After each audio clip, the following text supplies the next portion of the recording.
Great fighter, and he should definitely change the game plan. He should definitely. Les poids lourds, plus de 90 kg sur la balance. La catégorie des hommes les plus forts du monde. La catégorie reine. La catégorie des affrontements de titans. La catégorie des légendes indétrônables.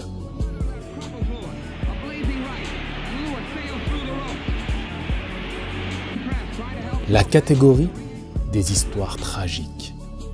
Et une question qui revient toujours. Qui est le boxeur le plus puissant de l'histoire des poids lourds?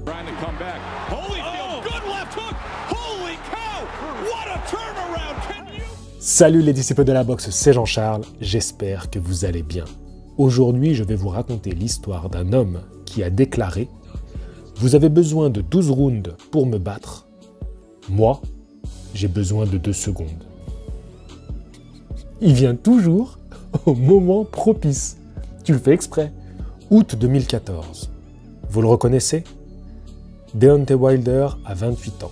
Il affronte son 32e adversaire chez les professionnels, Jason Gavern. Il a 37 ans et il est ce qu'on appelle un journeyman. D'ailleurs, entre 2011 et 2013, il a enchaîné 7 défaites consécutives. On est d'accord que cette affiche n'est pas très appétissante. Et comme vous pouvez le voir, les tribunes sont vides. La vraie soirée commencera plus tard avec 3 championnats du monde. Pour le moment, le combat entre Wilder, l'invaincu, et Gavern, le vétéran, tout le monde s'en fout. Et pourtant, ce boxeur qui n'a rien de remarquable sera dans moins de 5 mois le challenger officiel au titre WBC des poids lourds.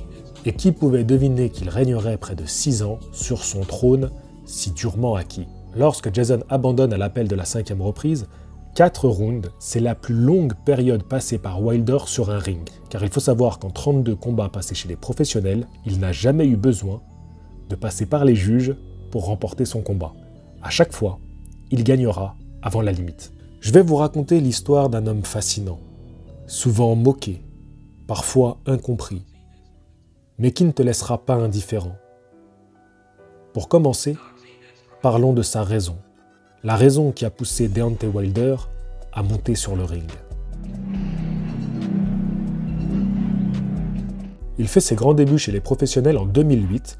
Après une courte carrière en amateur, il commencera la boxe vers ses 19 ans. Certains diront trop vieux pour la boxe, mais étant jeune papa, il devait trouver rapidement un sport qui lui permettrait de nourrir sa famille. Lors de sa courte carrière amateur, il représentera quand même les États-Unis lors des Jeux Olympiques en Chine. Déjà à l'époque, les participants se moquaient de son manque de technique. Malgré son manque d'expérience, il reviendra avec une médaille de bronze. Petite anecdote, le boxeur italien qui a battu Deontay Wilder en 2008 s'appelle Clemente Russo. Et il a continué la boxe en amateur jusqu'en 2021 à l'âge de 38 ans. Pour son premier combat chez les professionnels, Deontay Wilder a 23 ans et il pèse seulement 94 kg. Il faut savoir qu'en amateur, Wilder combattait chez les moins de 90 kg. Donc potentiellement, Wilder aurait pu choisir les lourds légers. Et Wilder aurait très bien pu affronter Alexander Usyk et non Tyson Fury. En 2018, Usyk réunifiera les titres chez les lourds légers en battant Murat Gassiev. Donc oui, dans un monde parallèle, on aurait pu avoir un Deontay Wilder qui aurait choisi de boxer chez les lourds légers et qui aurait affronté Alexander Usyk. Selon toi, qui aurait remporté ce combat-là? Chez les lourds légers, attention, pas chez les lourds, parce que ça peut arriver chez les lourds aujourd'hui. Mais si Wilder a choisi les poids lourds, c'est aussi une question financière. C'est beaucoup plus simple de trouver des combats et de se faire plus rapidement de l'argent dans cette catégorie-là. En un an, Wilder va boxer à 8 reprises. Et au bout de 5 ans, il obtiendra une chance mondiale. Il a 29 ans, il est invaincu, et malgré tout, il n'est pas très célèbre aux États-Unis. La vérité, c'est qu'il n'a jamais vraiment affronté personne. Wilder, pour un Américain, n'a pas hésité à voyager pour boxer. Il a combattu au Mexique, en Grande-Bretagne ou même à Porto Rico.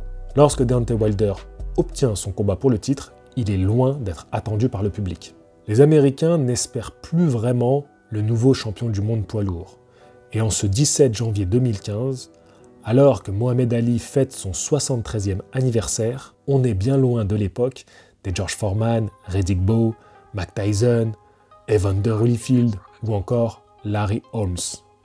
D'ailleurs, ces deux derniers sont présents au bord du ring alors que Deontay Wilder va tenter de battre le champion du monde canadien à l'époque, Bermane Stiverne. Le champion a 36 ans et bien qu'il ne soit pas si impressionnant, il est quand même plus expérimenté et plus lourd que Deontay Wilder.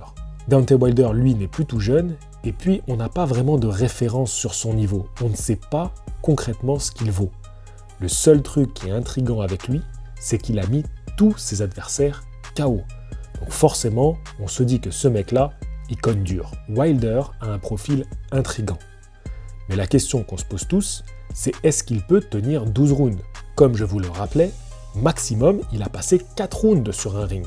Mais Wilder a déjà gagné le cœur des amoureux d'histoire de boxeurs. Deontay Wilder monte sur le ring pour une raison que tout le monde peut comprendre. Sa fille est porteuse d'un handicap lourd, qui demande des soins lourds, donc beaucoup de frais médicaux. Et quand on est un poids lourd, on va chercher l'argent sur le ring. D'ailleurs, Deontay Wilder, pour se faire quelques billets, n'a pas hésité à participer en tant que sparring partner pour des grands champions de l'époque, notamment en 2012 où il participe au camp de Vladimir Klitschko, ou encore en 2013 avec David Haye. On peut voir des images de ses camps d'entraînement et il se fait malmener. Vraiment, il se fait malmener. Par amour pour sa fille, il veut gagner cette ceinture. Cette ceinture pour lui représente surtout beaucoup d'argent et il pourra enfin la mettre à l'abri. Je ne vais pas m'attarder sur cette histoire qui est déjà bien connue, mais Wilder représente au sens propre le combat de milliers de parents à travers le monde. Des parents qui s'occupent d'un enfant porteur de handicap. Retour sur le ring. Wilder va devoir prouver qu'il est digne de ce titre WBC. Wilder, comme à son habitude, fait mal. Dès les premières reprises, il est tout proche de remporter le combat. Encore une fois, avant de passer 4 rounds. Mais Bermane Stiverne, au métier, va tenir bon. Il va même par moments réussir à inverser la vapeur et être à 2 doigts de remporter lui-même le combat par KO. Mais sur l'ensemble du combat, c'est une nette domination de Deontay Wilder, qui va obtenir ce titre de champion du monde. Et pour la première fois, ce sont les juges qui lui accorderont la victoire. Ok, Wilder est un vrai combattant, mais sincèrement, il ne nous a pas subjugués. Et même, on n'est pas vraiment convaincu par son niveau. Pour sa première défense, il affronte Eric Molina. Il va gagner par KO. Ok, mais une nouvelle fois, c'est pas une performance. Et même, il a été un petit peu touché par Molina. Parfois, Wilder a tremblé. Il finira l'année 2015 avec un 3e combat contre Yohan Duopa, notre Français, qui va réussir à tenir 12 rounds contre lui. Et rien que pour ça, Yohan Duopa, avec le peu de moyens qu'il avait à l'époque, mérite tout notre respect. On arrive en 2016. 2 défenses, 2 KO. Il met KO Arthur Szpilka et Chris Arreola, lui, finira par abandonner. En 2017, 2 défenses, 2 KO. Il met KO Gerald Washington et Bermane Stiverne, le seul homme qui jusqu'alors avait réussi à tenir la limite contre lui. Mais cette fois-ci, il suffira d'un round à Deontay Wilder. Mars 2018, Deontay Wilder va affronter un boxeur cubain de 38 ans que personne ne veut affronter. C'est un super combat où Wilder va se faire bousculer. Ce jour-là, j'ai compris que Wilder était solide physiquement, mais aussi mentalement. Et il finira par stopper Luis Ortiz dans la 10e reprise.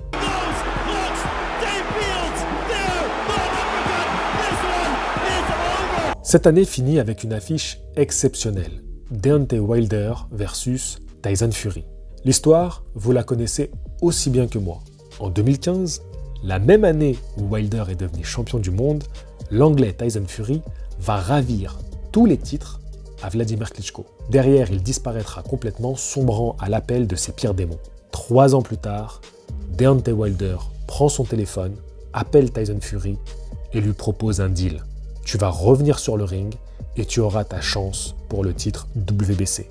Tyson Fury va accepter le challenge. Il va se remettre en forme et en moins d'1 an, il est prêt à boxer Deontay Wilder. Fury va exploiter le plus grand point faible de Deontay Wilder, son manque de technique. Et il va lui donner littéralement une leçon de boxe pendant 12 rounds.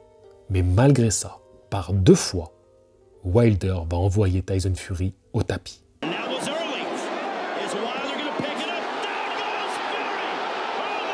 par 2 fois, Tyson Fury va se relever.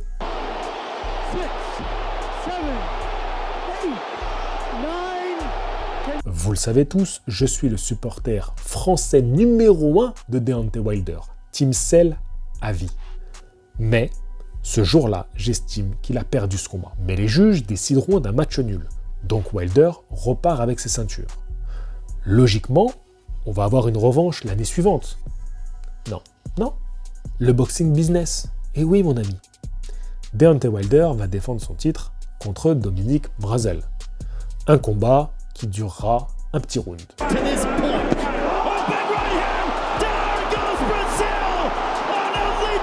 Et là, nous avons le combat revanche contre Luis Ortiz. Le Cubain de 40 ans va nous faire une masterclass, une domination technique, tactique, une gestion du ring parfaite, jusqu'à ce que Deontay Wilder arme indirect et couche Luis Ortiz. Ce mec a le contre-Uno intergalactique. Il n'y a rien à faire. T'as beau le dominer psychologiquement, techniquement, physiquement, tout ce que tu veux, en un coup, tout peut se terminer pour toi. Et ils sont pas beaucoup, comme Tyson Fury, à pouvoir se relever. Pour la petite anecdote, je vous parlais des raisons qui ont poussé Deontay Wilder à monter sur le ring. Il faut savoir que Luis Ortiz aussi a une fille porteuse de handicap. Et il se dit que c'est pour cette raison aussi que Wilder a voulu lui donner une seconde chance. Car forcément, ça l'a renvoyé à sa propre histoire. 2020, nous y voilà enfin, le deuxième combat entre Wilder et Tyson Fury. La revanche.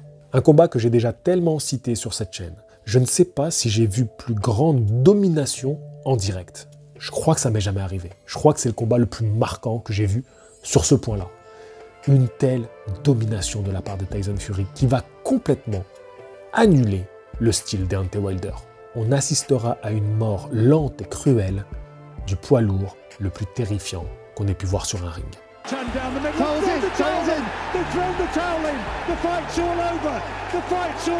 Fury va le réduire à un simple sac de frappe sur pattes. Pour le supporter de Wilder que je suis, c'était terrible. Pour le supporter de la boxe que je suis, c'était du génie. Si vous me suivez depuis cette époque, vous savez que je vous en ai parlé et reparlé de ce combat. Et pourtant, je prends toujours autant de plaisir à le voir et à vous en parler. C'est toujours les mêmes émotions. Je pense que je m'en lasserai jamais. Mais parlons de l'après-combat.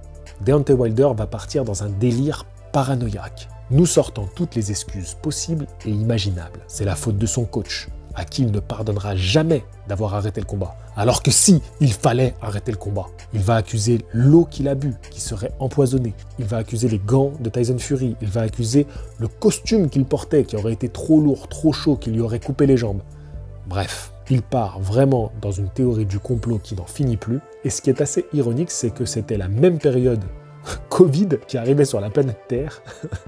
Et ça commençait à annuler combat sur combat dans le monde de la boxe. Et puis ça annulait un petit peu tout, notre vie, quoi. Notre vie a été un petit peu annulée à partir de ce moment-là. Donc c'est vrai que faire le parallèle entre les deux aujourd'hui, c'est assez ironique. Si je vous parle de ça, c'est surtout pour ouvrir le chapitre suivant. Wilder face aux critiques. Wilder est critiqué, comme je vous l'ai dit, pour sa technique. Je ne compte pas le nombre de compilations que vous pouvez trouver sur Internet où il se moque de ces moulinets qu'il envoie une fois qu'il a touché son adversaire et qu'il veut le finir, où ça part complètement dans tous les sens. Il en oublie totalement toute règle du noblard. Mais Wilder est critiqué aussi sur son physique. On sait que c'est pas un gros gabarit chez les poids lourds, et puis en plus il a cette génétique à avoir des jambes très fines, des jambes de cigogne, et donc du coup il a souvent été moqué pour ça. On l'a bien sûr critiqué pour être un mauvais perdant. Bon, là, j'ai pas grand-chose à en redire. On l'a critiqué pour ses nombreuses déclarations qu'il a faites, notamment celle d'avoir dit qu'il voulait un mort sur son palmarès. Ça a fait beaucoup de bruit. Mais la meilleure réponse qu'il pouvait donner à toutes ces critiques, c'est le 3e combat contre Tyson Fury.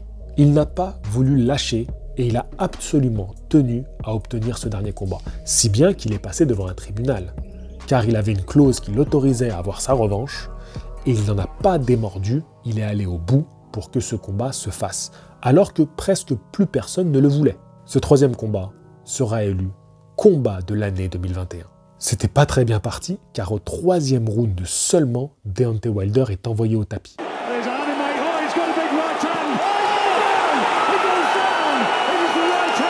mais constatez ce regard lorsqu'il se relève. Non mais, vous voyez quoi dans cette émotion? On dirait que le gars, il s'est dit « J'étais préparé à ça. Je savais que ça allait arriver. Et alors? Je suis prêt à tout pour repartir au combat. Je suis prêt à y laisser ma vie. » Moi, c'est ça que je vois. Hein. Et le round suivant, il envoie par 2 fois au tapis Tyson Fury.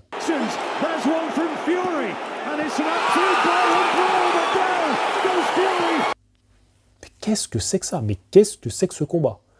Le combat va durer, round après round, et finalement, le grand favori, quand même, va réussir à faire tomber Deontay Wilder et remporter la victoire.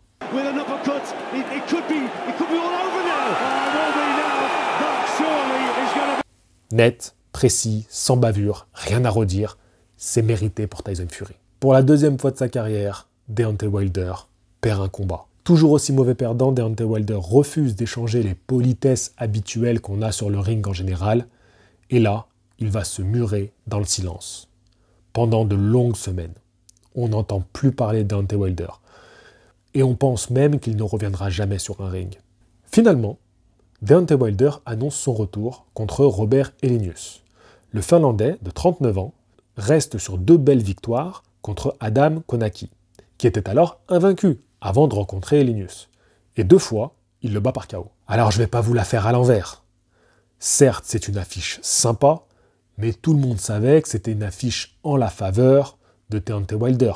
C'était plutôt pour favoriser son retour. Mais on demande à voir, qu'est-ce que ça peut donner Wilder qui revient après 2 défaites cuisantes? On en avait presque oublié à quel point Wilder était un boxeur imprévisible. Alors qu'on a tout juste le temps de se dire que Wilder ne semble pas si ouf, on a l'impression que les appuis ne sont pas si stables, que boum, il nous sort un contre, digne de Ali contre Liston. On n'a rien vu venir. On n'a même rien compris à l'action. Il l'a poussé, il l'a touché, il lui a soufflé dessus, on n'a rien compris. Helenius tombe, raide. Non mais vraiment raide, un bout de bois le mec. Ce genre de chaos où tout le monde va hurler. On va hurler au génie, on va hurler à la mascarade, mais dans tous les cas, on va hurler. Tu peux pas rester indifférent après un chaos comme ça. Et c'est là qu'on arrive à la conférence de presse. Le Wilder sanguinaire, cruel, qui veut arracher toutes les têtes du monde, va pleurer. Il va tomber en larmes.